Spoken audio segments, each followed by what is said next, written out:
Você já percebeu que tem gente talentosa, inteligente, cheia de potencial, que nunca sai do lugar? Não é falta de oportunidade, não é azar, e quase nunca é falta de capacidade.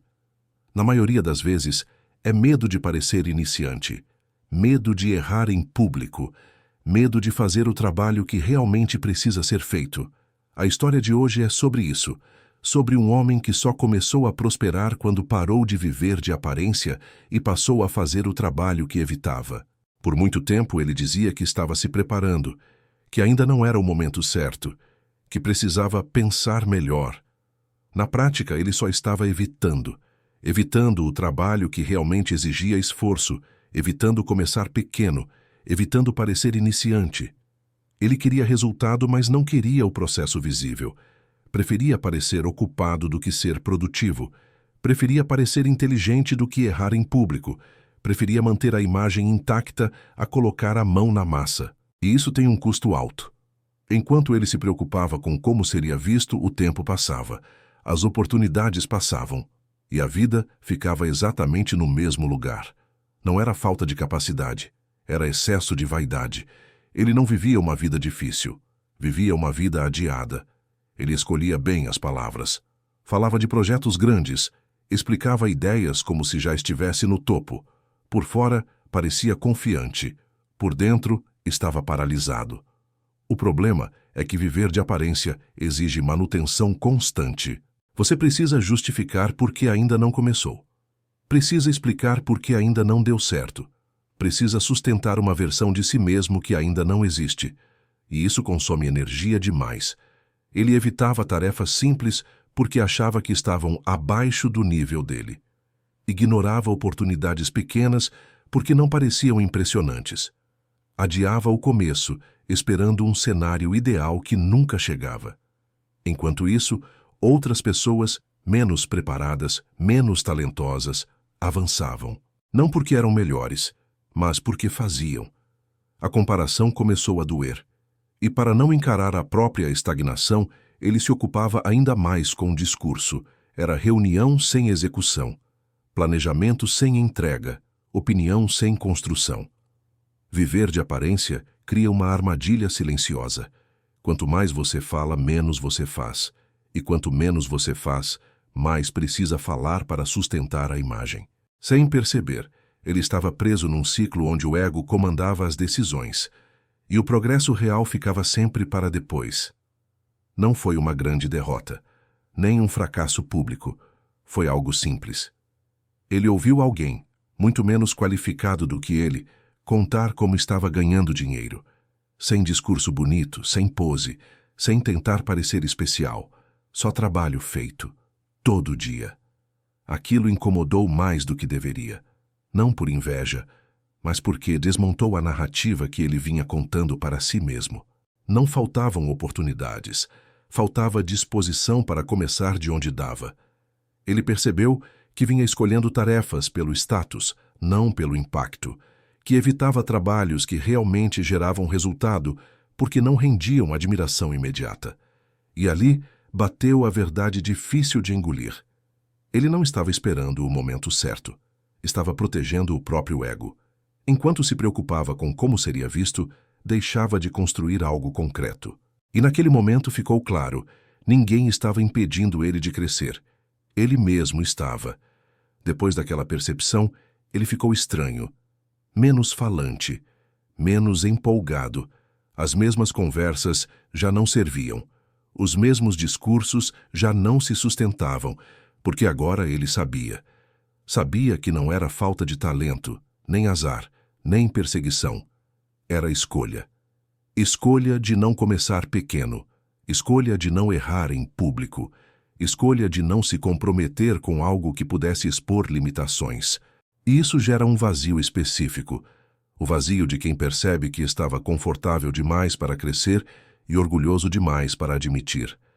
Não havia mais para quem jogar a culpa, nem narrativa para se esconder. Ou ele continuava vivendo de aparência, ou aceitava passar pelo desconforto que vinha evitando há anos.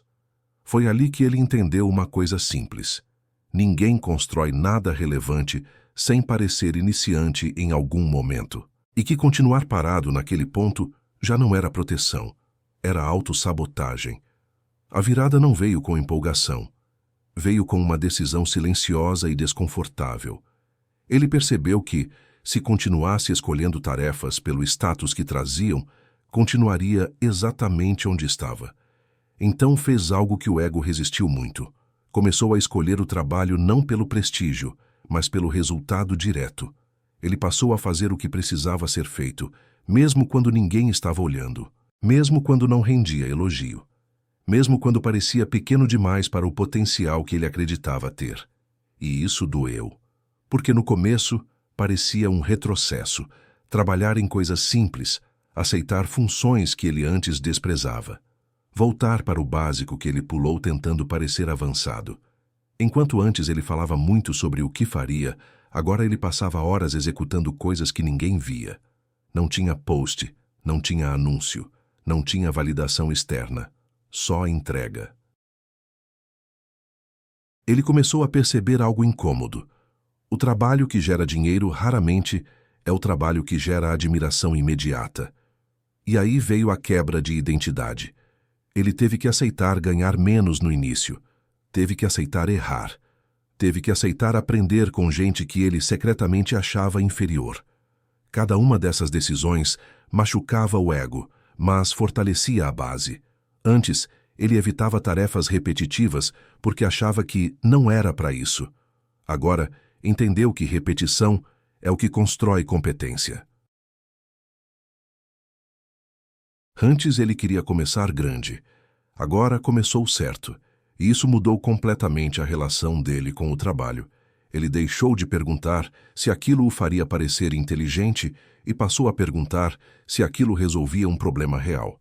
Quando resolvia, ele fazia, mesmo que fosse simples, mesmo que fosse chato, mesmo que ninguém soubesse. E aqui aconteceu algo importante. Quanto mais ele produzia resultado real, menos ele sentia necessidade de provar qualquer coisa. O ego começou a perder força. A execução começou a ganhar espaço. Ele parou de se preocupar em estar acima da média e passou a se concentrar em ser confiável. Confiável entrega. Confiável repete. Confiável sustenta.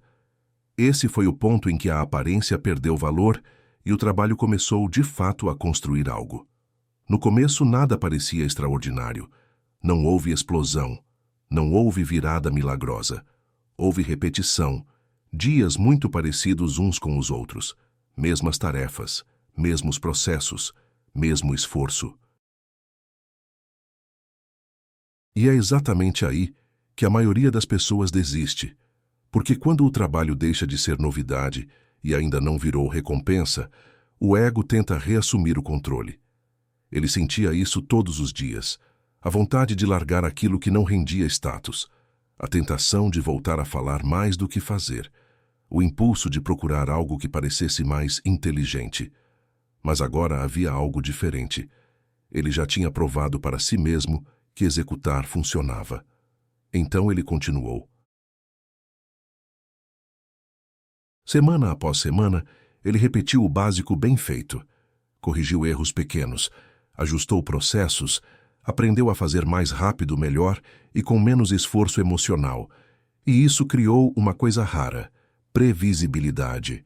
Ele sabia o que precisava ser feito, sabia quando fazer. Sabia o que esperar como retorno. O trabalho deixou de ser uma aposta e virou um sistema simples, sustentável. Enquanto antes ele vivia reagindo, agora ele operava. E operar muda tudo. Ele começou a dizer não com mais facilidade. Não para pessoas, mas para distrações, para tarefas que inflavam o ego, mas não construíam nada, para convites que tiravam foco sem gerar avanço. Isso teve um custo social. Algumas pessoas começaram a achar que ele tinha sumido. Outras diziam que ele estava exagerando, trabalhando demais e se fechando. Antes, isso o afetaria profundamente. Agora não, porque ele já não precisava da validação externa para se sentir em movimento. O dinheiro começou a aparecer aos poucos. Primeiro como confirmação, depois como constância. Nada grandioso no início, mas suficiente para mostrar que o caminho era real. E aqui aconteceu a verdadeira virada interna. Ele passou a se respeitar. Não porque estava rico, mas porque fazia o que dizia que faria, porque sustentava decisões difíceis, porque não abandonava o processo quando ficava entediante. A disciplina deixou de ser esforço e virou identidade. Ele não se via mais como alguém cheio de potencial. Se via como alguém confiável. E isso muda o jeito de andar, de falar, de decidir. Quando a execução vira padrão, a ansiedade diminui, a comparação perde força e a prosperidade deixa de ser um desejo distante para virar uma consequência lógica. Ele não enriqueceu porque ficou mais inteligente, nem porque encontrou um atalho. Ele enriqueceu quando parou de viver de aparência, quando aceitou começar pequeno, quando fez o trabalho que não rendia aplauso, quando trocou status por resultado.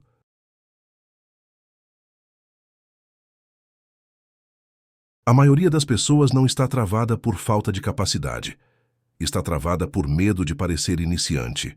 Querem reconhecimento antes de merecer, respeito antes de entrega, resultado antes de esforço consistente. Prosperidade não responde a discurso, responde à execução. Enquanto você se preocupa com como vai ser visto, outra pessoa menos preparada está avançando. Por que faz? Eu sou próspero não é sobre parecer bem-sucedido. É sobre construir algo que se sustenta. E isso começa no dia em que você aceita fazer o trabalho que estava evitando. Se essa história falou com você, se inscreva no canal e comente: Eu sou próspero. Conheça agora o homem que descobriu que a pobreza é mental.